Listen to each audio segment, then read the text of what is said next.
Morning friends, मेरा नाम सचिन चंद्र है, जैसे कि आप लोग जानते ही हैं।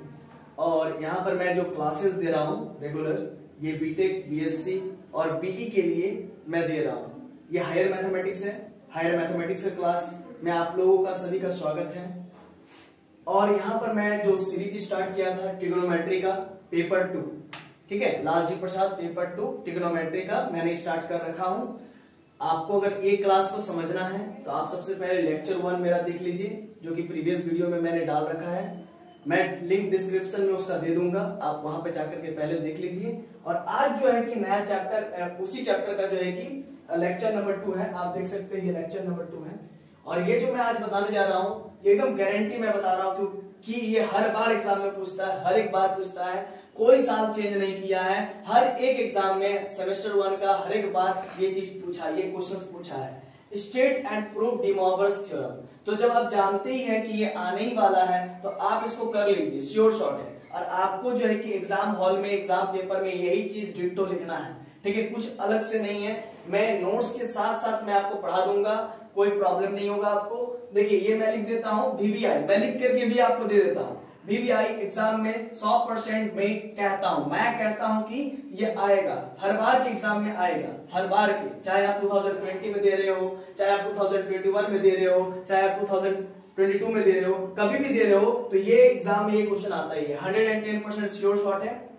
देखिए सबसे पहले ये जो मैं पढ़ाऊंगा आज, state and proof D Morgan's theorem, तो उससे पहले मैं इसको बनाने वाले का नाम मैं चर्चा करना चाहूंगा, डिस्कस करना चाहूंगा उनके बारे में भी, जो कि इस महान चीज को दिए हुए, इस महान थ्योरम को दिए हुए हैं। इस थ्योरम ने कितना अच्छा रिवोल्यूशन लाया है, कितना रिवोल्यूशन लाया है, मैं चैप्टर के एकदम रनिंग में मैं ये सबको बताते हुए चलूंगा। तो सबसे पहले मैं बताऊंगा क्या कि अब्राहम डी मॉर्गन्स, तो अब्राहम डी मॉर्गन्स एक वैज्ञानिक थे। इनका जन्म 1667 में हुआ था और इनका मृत्यु जो है कि 1754 में हुआ था। इस बीच 87 ईयर के जो बीच में इन्होंने बहुत महान क्रांतिकारी, अपने जीवन में सबसे ज्यादा इंपॉर्टेंट चीज का खोज करके चले गए। इस थ्योरम ने जो है कि हम लोग कह सकते हैं ट्रिग्नोमेट्री के दुनिया में एकदम क्रांति ला दिया, बवाल ला दिया, रिवोल्यूशन ला दिया। तो इन्हीं का योगदान है अब्राहम डी मॉर्गन्स, है ना। तो इन्हीं के नाम पे जो है कि डी मॉर्गन्स थ्योरम को जो है कि हम लोग पढ़ते हैं, है ना, इन्हीं को क्रेडिट दिया जाता है। तो ये फ्रेंच मैथमेटिशियन थे, फ्रांसीसी मैथमेटिशियन थे, who gave a new form to trigonometrical functions. मतलब ट्रिग्नोमेट्रिकल फंक्शंस आपको मालूम होता है कि पीरियोडिक फंक्शंस होता है, इसी को एक नया फॉर्म दिया इन्होंने, तो डी मॉर्गन्स ने। And this brought about a revolution in the world of mathematics, जिससे मैथमेटिक्स की दुनिया में बहुत बड़ा क्या आ गया, क्रांति आ गया, मतलब चेंजेस आ गया। क्या चेंजेस आ गया, चलिए देखते हैं हम लोग। The following theorem is credited to him, ये थ्योरम उन्हीं को क्रेडिटेड है, इसीलिए इस थ्योरम का नाम भी है state and prove D Morgan's theorem, ठीक है। अब मैं इसको एक एक करके सारा बताते जाऊंगा कि क्या कहता है ये थ्योरम, इसका क्या यूजेस है। सबसे पहले आप यूजेस समझ लीजिए। देखिए क्या होता है ना कि अगर आपसे मैं कहूं कि -1 का पावर अगर 1/5 है तो इसका वैल्यू आप फाइंड आउट करके दिखाइए, तो क्या आप इसको कभी फाइंड आउट कर पाइएगा? कभी पॉसिबल नहीं है। ऐसे आप कैसे फाइंड आउट कर पाइएगा? पॉसिबल ही नहीं है। जैसे कि मैं अगर कह दूं तो आप कैसे निकालोगे? तो 5 बाहर निकल जाएगा, रूट अंडर -1, तो इसको क्या आप निकाल सकोगे? मतलब ये होता है ना, -1 के पावर अगर m/n रहे तो ये m बाहर आ जाता है और ये -1 के पावर m अंदर ही रहता है। तो ये सब चीज आप लोग जो है कि जूनियर क्लासेस में पढ़ चुके हैं, ठीक है ना। तो इंडिसेस कहते हैं सबको। तो ये सब का जो वैल्यू, ये सब का वैल्यू पहले हम लोग, इनके जन्म से पहले हम लोग निकाल नहीं पाते थे, ठीक है ना। तो इसी सब का वैल्यू को निकालने के लिए डी मॉर्गन्स थ्योरम पढ़ते हैं। यही क्रांति लाया गया है इसके मदद से, इस थ्योरम के मदद से। तो चलिए समय को बिना जाए किए जो है कि मुद्दे पर आते हैं, क्योंकि एग्जाम में यही चीज आपका आने वाला है। देखिए अगर इस एग्जाम में आया तो इस प्रकार से क्वेश्चन आएगा, state and prove D Morgan's theorem, ठीक है। ये 10 नंबर का आएगा, अगर आएगा तो 10 नंबर का आएगा, 110% श्योर है 10 नंबर का आएगा। 10 नंबर का आएगा तो उस समय आपको ये वाला आएगा पूरा, state and prove D Morgan's theorem. अगर 2 नंबर का आया तो ये कंपलसरी क्वेश्चन होता है, 10 क्वेश्चन रहता है, आपका मालूम होगा, ठीक है, 2-2 नंबर का रहता है। तो ये जो कंपलसरी क्वेश्चन बनेगा तो 2 नंबर का आएगा, और 2 नंबर में सिर्फ स्टेटमेंट आएगा, ओनली स्टेटमेंट आएगा, सिर्फ स्टेटमेंट। तो आप समझिएगा अगर 10 नंबर का आएगा तो पूरा जो है कि आपको 3 केसेस को प्रूव करना पड़ेगा ठीक है। और अगर मान लीजिए 2 नंबर के लिए आया तो सिर्फ आपको स्टेटमेंट लिखना पड़ेगा। तो 2 नंबर के लिए मैं सबसे पहले बताऊंगा, देखिए ये जो लाइन दिख रहा है ना आपको स्टेटमेंट का, ये लाइन यहां से लेकर के ये पूरा लाइन लिखना पड़ेगा, बस इसमें आपको 2 नंबर मिल जाएगा, ठीक है।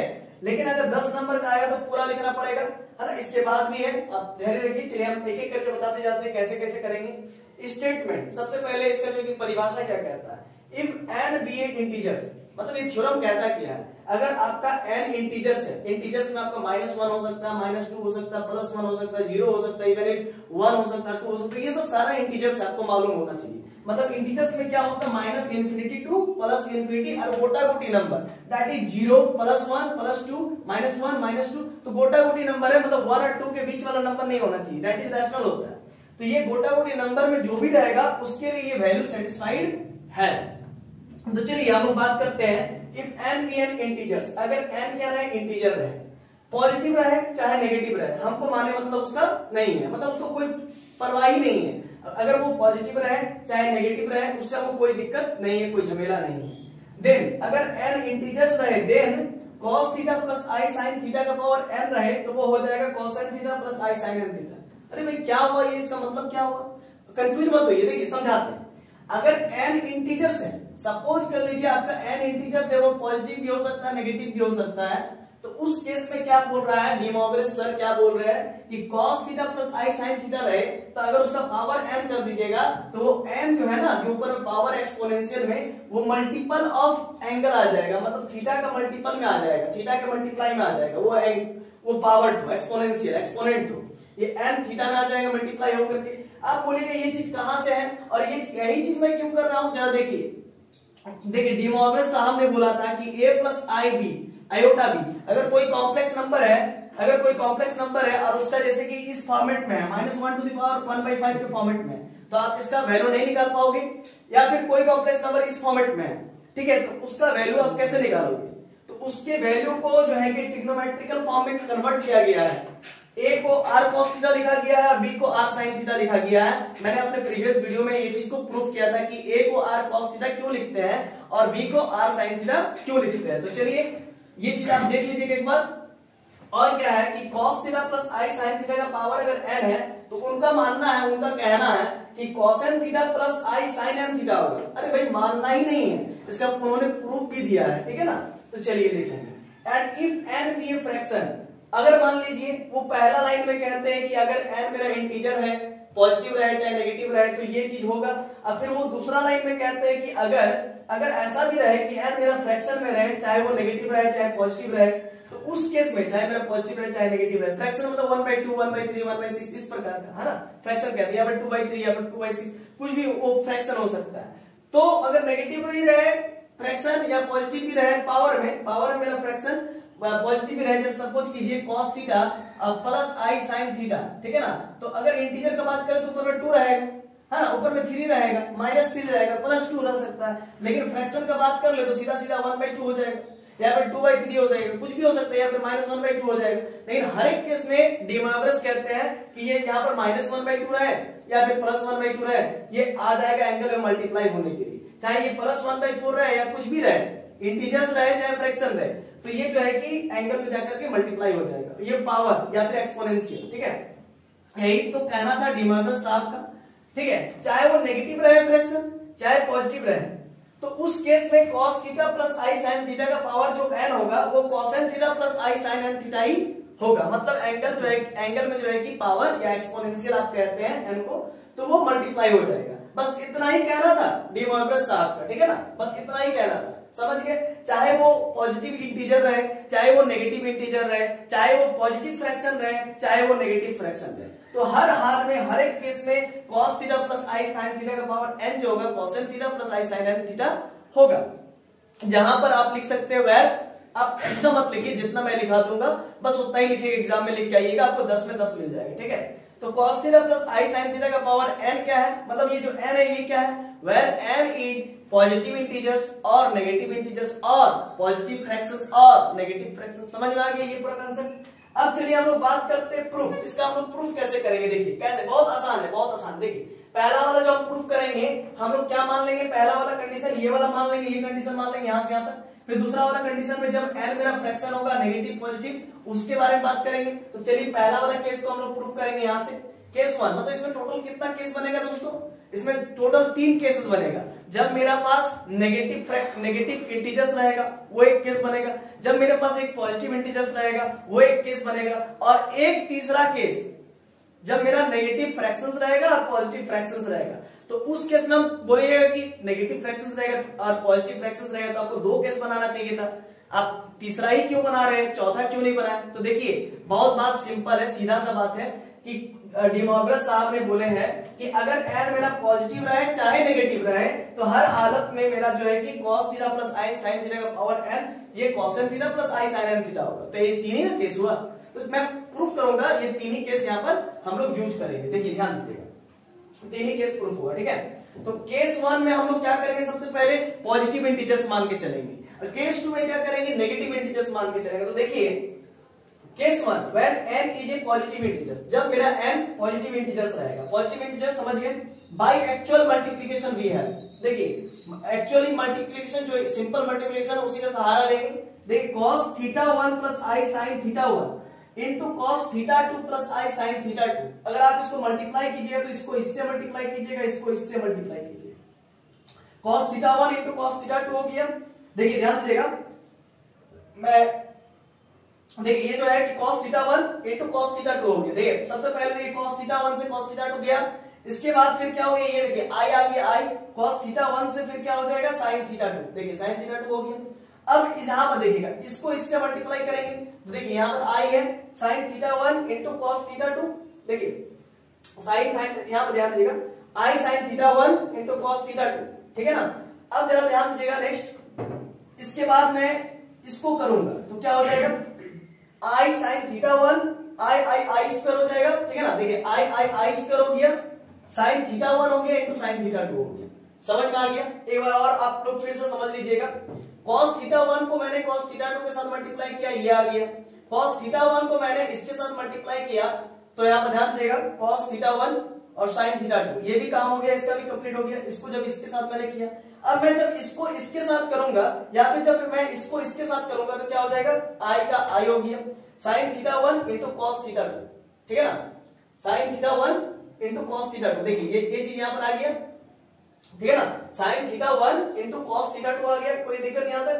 अब क्या हो जाएगा, इसके बाद फिर क्या हो जाएगा आपका, जब मैं i sin थीटा 1 को i sin थीटा 2 के साथ मल्टीप्लाई करूंगा तो ये चीज आ जाएगा i square sin theta 1 into sin theta 2। Clear है। अब देखिए जरा cos theta 1 into cos theta 2 को मैंने लिख दिया एक साथ, और मैं इसको भी एक साथ लिख दूंगा। देखिए i cos theta 1 into sin theta 2, ये चीज मैंने लिख दिया वहां पर, और i sin theta 1 into cos theta 2 इसको भी मैंने लिख दिया, और i स्क्वायर का मतलब होता minus i sin theta 1 into sin theta 2। अब देखिए cos theta 1 into cos theta 2, वो माइनस वाला पोर्शन यहाँ पर आ जाएगा, और यहाँ पर i मैं कॉमन ले लूंगा दोनों में से। देखिए यहाँ पर भी i है, यहाँ पर भी i है, i मैंने कॉमन ले लिया तो ये चीज आ गई है। अब आगे आपको एक फॉर्मूला मालूम होना चाहिए कि cos, यहाँ पर ध्यान, मैं लिख देता हूं, cos a into cos b minus sin a into sin b। इसका जो फॉर्मूला होता है देखिए cos a प्लस b होता है, बड़ा ही सिंपल है लॉजिक याद करने का। अगर माइनस रहे तो प्लस हो जाएगा, अगर प्लस रहे तो माइनस हो जाएगा, ठीक है ना। ये सब चीज आप लोग क्लास 11 में पढ़ के आए होंगे, आशा करते हैं, तभी आपको ये चीज समझ में आएगा। नहीं भी अगर पढ़ के आए तो कोई दिक्कत नहीं, देखिए हम तो फॉर्मूला लिख ही दिए। तो cos theta 1 into cos theta 2, इसको ट्रीट कीजिए थीटा 1 को a, तो cos a into cos b minus sin a into sin b, cos a plus b। अब ध्यान दीजिएगा i का i हो गया sin a into cos b plus cos a into sin b। तो देखिए sin a, इसको a ट्रीट कीजिए, इसको b ट्रीट कीजिए, तो sin a into cos b plus cos a into sin b, ठीक है ना, ट्रीट हो गया। तो sin a into cos b plus cos a into sin b का क्या होता है, sin a प्लस b, तो मैंने यहाँ पर a प्लस b रख दिया, ठीक है ना। अब देखिए जरा यहाँ पर क्या हो गया, इसके बाद हम लोग क्या कह सकते हैं, ये पोर्शन आ गया cos a into cos b minus sin a into sin b का। तो ये देखिए cos theta 1 into cos theta 2 मतलब cos a into cos b minus sin a into sin b, तो cos a प्लस b हो गया यहाँ पर, ठीक है ना, cos a प्लस b मतलब थीटा 1 प्लस थीटा 2, और यहाँ पर sin a into cos b plus cos a into sin b क्या हो गया, sin a प्लस b हो गया। चलिए यहाँ तक आप लोग क्लियर है। जब हम लोग दो एंगल लेके चले, जब थीटा 1 और थीटा 2 लेके चले, तो मेरा क्या आ गया, cos थीटा 1 प्लस थीटा 2 आ गया, अब plus i sin theta 1 plus sin theta 2 आ गया। यहां तक क्लियर है। तो चलिए आगे हम लोग बढ़ते हैं। सिमिलरली इसी प्रकार से जब हम लोग 3 बार मल्टीप्लाई करेंगे, 3 एंगल लेकर के बात करेंगे, तो cos theta 1 plus i sine theta 1 into cos theta 2 plus i sine theta 2 into cos theta 3 plus i sine theta 3। तो अभी आपने इसका वैल्यू निकाल लिए हैं, इसका वैल्यू निकाल लिया आप लोग। तो इसका वैल्यू क्या निकला था, इस चीज का वैल्यू क्या निकला था, इस चीज का वैल्यू देखिए यहाँ पर ये निकला हुआ। तो मैं इसके बदले ये चीज मैं लिख सकता हूं। अब इसको मैं एज इट इज रहने देता हूं। अब मैं इसको जब इससे मल्टीप्लाई करूंगा, आप देख लेना करके, ठीक है ना।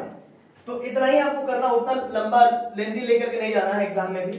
तो इसको जब आप इससे मल्टीप्लाई करोगे, सिंस आप ऐसा समझिए ना, जब आपने इसको इससे मल्टीप्लाई किया, जब इसको इससे मल्टीप्लाई किया तो थीटा 1 प्लस थीटा 2 जुड़ गया।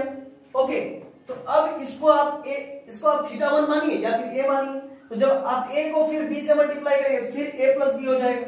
तो ये पूरा पूरा ए हो गया और ये बी हो गया। सपोज कर लीजिए, अरे भाई सिंपल सा लॉजिक है, देखो ये ए है मान लीजिए, ये आपका बी है, तो दोनों को जोड़े तो फिर क्या हो गया, देखिए तो ए प्लस बी हो गया, ए प्लस बी, ए प्लस बी। तो उसी प्रकार से अब आप इसको आप ए मान लीजिए और इसको आप बी मान लीजिए। तो जब आप इसको जोड़िएगा और इसको मल्टीप्लाई कीजिएगा तो फिर से ये जुड़ जाएगा a प्लस बी में, theta 1 plus theta 2 plus theta 3। अब करके देख लेना, फिर से वही जो है कि cos a प्लस बी और sin a प्लस बी का फॉर्मूला लग जाएगा, ठीक है ना। तो मैं उतना नहीं दिखाया हूं, उतना जरूरी भी नहीं है एग्जाम में। तो ये देखो डिटेल नहीं करना। तो ये हो गया a प्लस बी और यहाँ पर भी ये हो गया a प्लस बी, ठीक है। इतना क्लियर है। अब इतना तो क्लियर है, ये अभी कुछ नहीं, ये कुछ नहीं, ये वाला नीचे वाला कुछ नहीं है, ये रफ है, ये रफ है, ठीक है ना। तो चलिए अब आगे देखिए, प्रोसीडिंग इन दिस वे, इसी वे में अगर हम लोग प्रोसीड कर दे, way the product of n factors, अगर हम लोग n फैक्टर्स तक निकालेंगे तो फिर क्या होगा। देखिए जैसे मैंने theta 1 theta cos theta 1 plus i sine theta 1 cos theta 2 plus i sine theta 2 लिया था। फिर मैं क्या कर दूं, cos theta 3 plus i sine theta 3 कर दूं, फिर cos theta 4 plus i sine theta 4 कर दूं। मतलब एक तरह से चलते रहेंगे, कहां तक चलेंगे, cos theta n plus i sine theta n। देखिए यहाँ पर थीटा 1 और थीटा n, थीटा है ना, cos theta n plus i sine theta n। तो अगर मैं इसी प्रकार से चलता रहूं तो क्या मिलेगा मुझे, theta 1 plus theta 2 plus dot dot dot theta n मिलेगा। और साइन में जो है सिलसिला हो जाएगा, theta 1 plus theta 2 plus dot dot dot theta n मिल जाएगा। अब जरा देखिएगा, लेट अस पुट, यहां पर हम लोग पुट करने जा रहे हैं थीटा 1 और थीटा 2, मतलब जहां पर थीटा 1 है और जहां पर थीटा 2 है और जहां पर थीटा 3 है, सभी थीटा को अगर हम लोग एक जैसा मान ले, इक्वल मान ले आपस में, तो इसको हम लोग किसके इक्वल मान लेते हैं, थीटा n के इक्वल मान लेते हैं, और इस थीटा n को भी थीटा के बराबर मान लेते हैं। तो जहां जहां थीटा 1 है, थीटा 2 है, थीटा n है, सब जगह पे थीटा रख देंगे, इसका भी सब जगह पर थीटा रख देंगे। तो हम क्या करते हैं, पुट कर देंगे थीटा 1 के जगह पर, थीटा 2 के जगह पर, थीटा 3 के जगह पर, थीटा n के जगह पर थीटा पुट करेंगे। इज द अबव रिलेशन, ये ऊपर वाला रिलेशन में अगर हम लोग पुट कर देंगे तो क्या होगा, वी है क्या मिलेगा, देखिए जरा, देखिए क्या मिलेगा। जैसे यहाँ पर क्या था, ऊपर वाला relation cos theta 1 plus i sine theta 1 था, तो cos theta plus i sine theta हो गया। फिर दोबारा क्या हो जाएगा, थीटा 2 की जगह पर थीटा हो जाएगा, प्लस फिर थीटा 2 की जगह पर थीटा हो जाएगा, फिर थीटा 3 की जगह पर थीटा ही रहेगा, लेकिन हमने दिखाया नहीं कितना लिखेगा। तो डॉट डॉट डॉट ये n टाइम्स तक हम लोग चलेंगे। और देखिए ये चीज कहां से आया, ये चीज यहाँ पर समझ लीजिए, cos थीटा प्लस थीटा, देखिए यहाँ पर ध्यान दीजिएगा, जब यहाँ पर थीटा 1 है, थीटा 2 है, dot dot dot theta n होगा, तो theta plus theta plus theta plus dot dot dot theta तक जाएगा, मतलब n तक जाएगा। तो ये क्या हो जाएगा, n थीटा हो जाएगा, समझ रहे ना, ये टोटल भी जोड़ेंगे तो n थीटा हो जाएगा, ठीक है। अब सपोज कर लीजिए, आप ऐसा समझिए 1 प्लस 1 प्लस 1 प्लस के 1 है, एक एक एक और एक, कितना 4 को 1 है, तो इसको हम डायरेक्ट क्या लिख सकते हैं, 4 इंटू 1 नहीं लिख सकते हैं, लिख सकते हैं ना, जोड़ कर तो वही ना आएगा, तो मल्टीप्लाई करके वही आएगा। तो वही मैंने लिखा theta plus theta plus theta, 3 को थीटा था तो 3 थीटा जोड़ के लिख देते हैं, तो उसको डायरेक्ट हम लोग 3 इंटू थीटा भी तो लिख सकते हैं। या फिर अगर मान लीजिए n को थीटा है तो हम लोग n इंटू थीटा लिख देंगे, यहाँ पर भी n इंटू थीटा लिख देंगे, n इंटू थीटा। तो वही यहाँ पर भी हमने काम किया, देखिए जरा, देखिए cos theta plus i sine theta plus cos into फिर cos theta plus i sine theta फिर into dot dot dot n times तक चलेंगे, तो ये हो जाएगा cos n theta plus i sine n theta. अब इसका देखिए, इसको एक बार फिर 2 बार फिर 3 बार, अगर मान लीजिए 2 बार रहता तो पावर में 2 हो जाता, ये अगर ये 2 बार रहता तो फिर इसका पावर 2 हो जाता। मतलब समझिए, अगर ये चीज 2 बार रहता तो हम लोग डायरेक्ट लिख देते cos theta plus i sine theta का पावर 2 लिख देते थे ना। तो अगर मान लीजिए यही अगर n टाइम्स तक रहेगा तो इसका होल का पावर n हो जाएगा, और ये तो cos n theta plus i sine n theta कैसा है तो मैंने उधर बताया ही है। तो यही जो चीज हमको प्रूफ करना था, जब पॉजिटिव इंटीजर्स रहे, नेगेटिव इंटीजर्स रहे, तो हम लोग बात किए थे पॉजिटिव इंटीजर्स के लिए। तो पॉजिटिव इंटीजर्स के लिए देखिए यही चीज हमको प्रूफ करना था। देखिए जरा, cos theta plus i sine theta का पावर n बराबर ये चीज प्रूफ करना था, cos n theta plus i sine n theta. Positive integers के लिए, नेगेटिव के लिए, तो पॉजिटिव के लिए प्रूफ कर चुके हैं, नेगेटिव के लिए आगे बताऊंगा मैं अभी तुरंत, ठीक है। तो पॉजिटिव के लिए मैंने प्रूफ कर दिया cos theta plus i sine theta का power whole cos n theta plus i sine n theta. ये प्रूफ हो गया, ये फर्स्ट पार्ट प्रूफ हो गया, ठीक है ना, क्लियर है इतना। तो दोस्तों देखिए सेकंड केस, डी मॉर्गन का सेकंड केस मैं यहां पर बता रहा हूं। When n is a positive integers, ठीक है ना, जब मेरा n क्या हो जाएगा, पॉजिटिव इंटीजर्स हो जाएगा। जरा देखिएगा यहां पर हमारा n क्या हो जाएगा,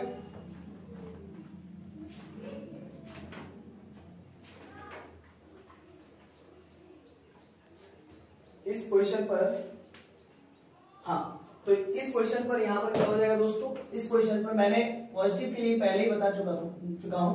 केस 1 में ही मैंने जो कि पॉजिटिव के बारे में बताया हूं, ये केस 2 में मैं नेगेटिव के बारे में बता रहा हूं। ओके, नेगेटिव के बारे में जब मेरा n क्या हो जाएगा, नेगेटिव इंटीजर्स हो जाएगा, और पॉजिटिव के बारे में इससे पहले वाला केस में मैंने बता रखा है, ठीक है। तो अभी देखिए केस 2 में हम नेगेटिव के लिए बात करें, जब मेरा n क्या हो जाएगा, नेगेटिव इंटीजर्स, तो सपोज कीजिए n equal to minus m हो सकता है, लेकिन यहाँ पर m क्या होगा, आपका पॉजिटिव इंटीजर्स होगा, ठीक है। और देखिए क्या है कि cos theta plus i sine theta का पावर अगर n होता था, तो उसी केस में हम n को माइनस m मान लिए, ये माइनस m वाला टर्म नीचे आ जाएगा, तो cos theta plus i sine theta का पावर होल का पावर m हो जाएगा। अब क्या हो जाएगा, यहाँ पर डी मॉर्गन लगा दिए, आप यहाँ पर लिख सकते हैं बाई यूजिंग फर्स्ट केस में यही चीज हम लोग सीखे थे कि cos theta plus i sine theta रहे का पावर अगर n रहे, तो n क्या होता है, एंगल में मल्टीप्लाई हो जाता है। इससे पहले हम लोग सीख चुके हैं, तो इसीलिए हम लोग m को अंदर मल्टीप्लाई कर दिया एंगल में। तो चलिए हम लोग आगे क्या करते हैं, नाउ रैशनलाइज कर देते हैं। देखिए cos m theta plus i sign m theta है, तो देखिए कोई भी चीज नीचे में अगर कोई बड़ा डिजिट रहता है तो उसको अच्छा नहीं लगता है दिखने में, तो इसीलिए हम रैशनलाइज करते हैं। रैशनलाइज किए तो प्लस वाला टर्म माइनस में हो जाएगा, ठीक है, एज इट इज। और ऊपर में ये तो 1 से मल्टीप्लाई होकर के यही हो गया, लेकिन यहाँ पर देखिए ये a प्लस बी है और ये a माइनस बी है, लग रहा है ना, तो ये a square minus b square के टर्म में कन्वर्ट हो गया। देखिए ये a square minus b square मतलब cos स्क्वायर m थीटा, मतलब cos m थीटा का तो होल स्क्वायर होता है, लेकिन cos m देखिए ऐसा होता है, cos m थीटा का होल स्क्वायर होता है, लेकिन ये इसका रूल क्या होता है कि ये एंगल में मल्टीप्लाई नहीं होता है, स्क्वायर इधर मल्टीप्लाई होता है, cos मल्टीप्लाई होता है, तो इसलिए cos स्क्वायर m थीटा और i का स्क्वायर हो जाएगा, फिर ये आपका sin स्क्वायर m थीटा हो जाएगा। cos स्क्वायर m थीटा हुआ और माइनस ऑलरेडी है, और i स्क्वायर का मतलब -1 हो गया। अब cos square m theta minus minus plus sin square m theta हो गया, ठीक है। अब देखिए क्या मैं करूंगा, cos m थीटा और minus i sin m theta, okay. और ये देखिए ये जो चीज है इसका मतलब 1 होता है, मैंने लिख दिया यहाँ पर cos square m theta plus i plus sin square m theta 1 हो गया, यहाँ पर 1 मैंने लिख दिया। और क्या मैं लिख सकता हूँ आगे, cos m थीटा बचा था, तो यहाँ पर मैं माइनस लिख सकता हूँ। पूछिए क्यों, क्योंकि cos माइनस थीटा बराबर प्लस cos थीटा होता है, तो अलग से अगर मैं माइनस मल्टीप्लाई कर दूंगा तो कोई फर्क नहीं पड़ेगा, इसीलिए मैं माइनस मल्टीप्लाई कर दिया। और ये माइनस देखिए, ये माइनस, ये अगर माइनस साइन थीटा रहता तो साइन क्योंकि ऑड फंक्शन होता है इसीलिए माइनस को एंगल में ले आता है, मतलब एंगल मतलब साइन माइनस थीटा जो होता है माइनस साइन थीटा होता है, इसीलिए हम यहाँ पर साइन, ये देखिए ये जो चीज है माइनस साइन थीटा था उसको एंगल, ये माइनस को एंगल में लेके चला गया, ठीक है। अब जरा देखिए माइनस m को हमने n मान रखा था, देखिए n equal to minus m मान रखा था, तो n equal to minus m, चाहे आप ऐसा लिखो चाहे आप ऐसा लिखो, minus m equal to n लिखो या n equal to minus m लिखो, तो जहां जहां हमारा जो है कि माइनस m है वहां अब n रख देंगे, माइनस m है तो वहां पर n रख देंगे। तो देखिए ऊपर में क्या लेके चले थे, cos theta plus i sin theta का पावर n होल का पावर n, क्या प्रूफ हो गया, cos n theta plus i sin n theta. लेकिन ये याद रखिए हमने n को नेगेटिव मान रखा था, तो भी मेरा क्या हो जा रहा है, ये चीज प्रूफ हो गया, ठीक है ना, यही चीज हमको प्रूफ करना था। तो जब n को आप नेगेटिव मानिए चाहे पॉजिटिव मानिए तो आपका यही चीज प्रूफ हो रहा है, यही तो डी मॉर्गन कहता है, डी मॉर्गन कहते हैं। तो ये प्रूफ हो गया सेकंड पार्ट। अब देखिए थर्ड पार्ट को मैं बताता हूं यहाँ पर, case 3 when n is a fraction, जब मेरा n क्या रहे, फ्रैक्शन रहे, वो पॉजिटिव भी हो सकता है नेगेटिव भी हो सकता है। तो मान लेते हैं n मेरा फ्रैक्शन है, तो फ्रैक्शन बोले तो रैशनल नंबर, तो लोग p/q के फॉर्म में मान लेते हैं इन इट्स लोएस्ट टर्म, इसके एकदम लोएस्ट टर्म में रहना चाहिए। लोएस्ट टर्म बोले तो देखिए अगर 6/2 है तो 6/2 के टर्म में नहीं रहना चाहिए, तो 2 × 2 2 3 6, तो 3/1 ये लोएस्ट टर्म हो गया, ये आपको दिख रहा है, ये लोएस्ट टर्म हो गया, ठीक है ना, ये क्लियर है। तो यही बात बोल रहा है कि n इक्वल टू अगर p/q है तो p और q आपको मालूम है इंटीजर्स होगा और q आपका 0 नहीं होना चाहिए, ठीक है ना। आप यहां पर लिख सकते हैं n equal to p/q in its lowest term where p is an integers, और q भी आपका इंटीजर्स है, ठीक है ना, q भी आपका इंटीजर्स है, लेकिन q जो है कि आपका 0 नहीं होना चाहिए, ये आप बगल में लिख दीजिएगा, ठीक है। p is N either positive और आइदर नेगेटिव, आपका p जो होगा पॉजिटिव भी हो सकता है, नेगेटिव भी हो सकता है, ठीक है ना। और q भी आपका क्या है, पॉजिटिव इंटीजर्स है, q आपका नेगेटिव पॉजिटिव नहीं हो सकता। पूछिए क्यों, तो देखिए भाई, अगर आप q को भी पॉजिटिव नेगेटिव करेंगे और p को भी अगर नेगेटिव पॉजिटिव कीजिएगा, तो कहीं ना कहीं अगर मान लीजिए ऊपर में p नेगेटिव हो गया, ऊपर में p नेगेटिव हो गया और फिर नीचे में q नेगेटिव हो गया, तो ये तो कट के फिर पॉजिटिव हो जाएगा, तो फिर नेगेटिव का एक नया सा कंडीशन जनरेट नहीं हो पाएगा, है ना, नेगेटिव का तो एक नया कंडीशन जनरेट नहीं हो पाएगा, तो ये प्रॉब्लम हो जाएगा ना। तो इसीलिए हम लोग p को हम लोग नेगेटिव पॉजिटिव मान सकते हैं, लेकिन q को सिर्फ पॉजिटिव मानेंगे, क्योंकि ऊपर नेगेटिव फिर नीचे नेगेटिव कट के पॉजिटिव आ जाएगा, तो फिर तीसरा केस एक नया केस जनरेट नहीं हो पाएगा नेगेटिव के लिए, तो इसीलिए हम लोग सिर्फ q को पॉजिटिव मान लेते हैं, ठीक है ना, और p को मैंने जो है कि नेगेटिव मान सकता हूं और पॉजिटिव भी मान सकता हूं। देन तब क्या हो जाएगा, देखिए ये n के प्लेस पर हमने क्या मान रखा था, देखिए n के प्लेस पर हम लोग p/q मान रखा था, तो p/q मल्टीप्लाई कर दिया, p/q मल्टीप्लाई कर दिया एंगल में n की जगह पर, और ये मैंने q को ऊपर में पावर ले लिया, मतलब इसका ऊपर में q पावर ले लिया, ठीक है ना। तो अब जरा देखिए ये पावर, ये जो q है, डी मॉर्गन यहाँ पर लग जाएगा, है ना, यहाँ पर लिख सकते हैं आप लोग by using De Morgan, by using De Morgan, यहाँ पर आप लिख सकते हैं by using De Morgan. De Morgan की मदद से ये q जो है कि एंगल में मल्टीप्लाई हो गया, q एंगल में मल्टीप्लाई हो गया, q से q कट गया, देख लीजिए q से q कट गया, ठीक है, एक्चुअल में काटते नहीं है, ऐसे हम लोग लिख देते हैं, ठीक है। तो ये cos p theta plus i sin p theta हो गया, यहाँ पर cos p theta plus i sin p theta हुआ। अब जरा देखिए इसी पोर्शन को अगर आप ऊपर ले जाइएगा, देखिए सपोज कीजिए ये cos थीटा कर दूं मैं और i sin थीटा कर दूं, तो ये पूरा जो है कि p/q उठ के ऊपर की ओर आ जाएगा, तो ऊपर में p/q और इनटू q, तो ये q से q कैंसिल हो जाएगा, तो सिर्फ क्या बचेगा आपका, देखिए सिर्फ आपका क्या बचेगा, p बचेगा, तो देखिए यहीं पर यह हो गया, ये cos theta plus i sin theta का पावर है, पावर p हो गया, और यहाँ पर cos p theta plus i sin p theta हो गया। तो ये कैसे हुआ, तो बाय केस 1 और केस 2, केस 1 में भी आपने देखा था ऐसे ही हो रहा था, और केस 2 में भी यही हो रहा था कि cos, अगर एंगल में अगर n थीटा रहे, cos n theta plus i sin n theta रहे, तो उसको हम लोग पावर में भी ले जा सकते हैं। देखिए यही कहता था डी मॉर्गन, देखिए cos अगर n theta plus i sin n theta रहे, तो इसको हम ऊपर ऐसा भी तो लिख सकते हैं, देखिए cos, देखिए यहाँ पर क्या cos n theta plus i sin n theta, तो इसको मैं ऐसा भी तो लिख सकता हूँ cos theta plus i sin theta का होल पावर n, ऐसा भी तो मैं लिख सकता हूँ कि नहीं लिख सकता हूँ, क्योंकि मैं इसको ऐसा लिख सकता हूँ तो इसको ऐसा भी तो लिखूंगा। ऑब्वियस सी बात है कि डी मॉर्गन हमको प्रूफ करके बताया कि cos theta plus i sin theta का पावर होल का पावर n को हम ऐसा लिख सकते हैं, तो इसी n को मैं पावर में नहीं ले जा सकता हूँ, एकदम ले जा सकता हूँ, ऑब्वियस सी बात है। तो यहाँ पर भी तो मैंने वही किया है, p/q मेरा जो है कि एंगल में था, इसको होल का पावर में ले गया p/q को, और q से q, देखिए ये होल का ऑलरेडी q था, तो q से q कट गया, समझ गया ना, तो ये डी मॉर्गन ही लगाए हैं यहाँ पर। तो देखिए आपका क्या प्रूफ हो जाता है, cos theta plus i sin theta का पावर p और cos p theta plus i sin p theta. अभी ये प्रूफ नहीं हुआ, मैं इसके आगे और बताऊंगा कि यही चीज हम लोग को लाना है, क्या लाना है, एट लास्ट हम लोग को चाहिए cos theta plus i sin theta का whole power n equal to cos n theta plus i sin n theta. चलिए तो देखिए आगे क्या कर रहा है, यहां तक हम लोग कर चुके हैं कि that is cos theta plus i sin theta का power p equal to cos p theta plus i sin p theta. ये केस 1 और केस 2 से हम लोग ये चीज को प्रूव कर चुके हैं। अब taking qth roots on both sides we have, हम लोग क्या लेंगे, क्यूएथ रूट्स। क्यूएथ देखिए एक होता है बात कि क्यूएथ लेना, ठीक है, और एक होता है क्यू रूट्स लेना, क्यू रूट्स लेना।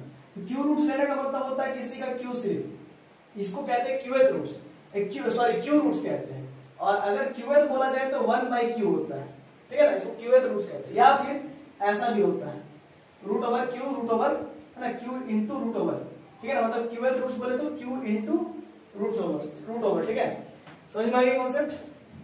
चलिए अब जरा देखिएगा इसमें हम क्या बताना चाह रहे हैं, इसको समझना बढ़िया से।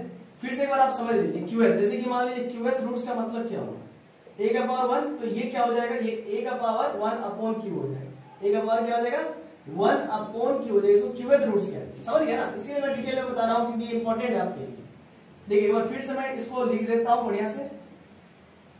ये देखिए क्यूएथ रूट्स का मतलब 1 अपॉन क्यू। देखिए अब क्या है कि q cos theta i sin theta का पावर होल थीटा, इसका क्यूएथ रूट्स ले लिए, इसका भी क्यूएथ रूट्स ले लिए, cos p theta plus i sin p theta. अब ये q क्या हो जाएगा 1 by q, मतलब p ऑलरेडी है तो p by q हो जाएगा, ठीक है ना? ऑलरेडी p है तो ये 1 by q, ये q है तो ये नीचे में आके डिवाइड में आ जाएगा पावर, अब जब टूटेगा तब। और cos p theta plus i sin p theta इसका मतलब 1 by q होगा। अभी हमने बताया, देख भी लीजिए आप, अगर a q root over a का पावर 1 है तो a का पावर 1 by q हो जाता है। इसीलिए अब ये 1 by q जो है ये पावर में है वो मल्टीप्लाई में आ जाएगा, एंगल का मल्टीप्लाई में, यहाँ पर भी वही हो जाएगा, है ना? अब क्या होगा, इसको हम direct cos p by q theta लिख सकते हैं, i sin p by q theta लिख सकते हैं।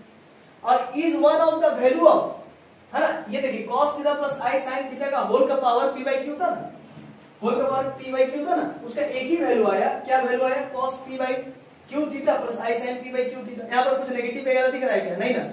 तो हमने सिर्फ हमने प्रूफ कर दिया कि cos theta plus i sin theta का होल का पावर अगर p by q रहे तो उसको हम लोग लिख सकते हैं cos p by q theta plus i sin p by q theta.